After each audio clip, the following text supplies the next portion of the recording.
Cambodian garment factory workers fear losing their jobs after the country was hit by some of US President Trump's heftiest tariffs.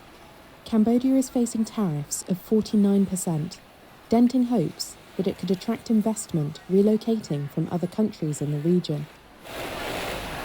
Top US brands like Nike have spent years shifting away from Chinese factories as political tensions between Washington and Beijing escalated, and have culminated this week in Trump hiking tariffs on China by an extra 34 percentage points for an aggregate tariff of 54%.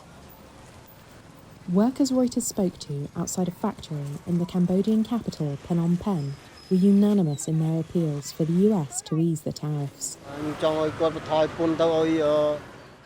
Now we don't have overtime work, and with the introduction of these tariffs, if the factory shuts down, we will all die because we can't afford to live with high costs from the rent and all kinds of goods and food too.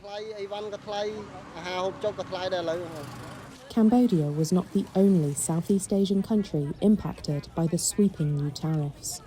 Vietnam was targeted with a 46% tariff rate, Bangladesh with 37%, and Indonesia with 32%. The result will likely be rising prices of sportswear and clothing in the United States. Shares in Nike, Adidas, and Puma each dropped at least 10% on the announcement. Nike produced half its footwear and roughly 30% of its apparel in Vietnam in its 2024 financial year, while Adidas relied on the Asian nation for 39% of its footwear and 18% of its apparel. The International Apparel Federation, which represents garment manufacturers in 40 countries, called the tariffs a major shock.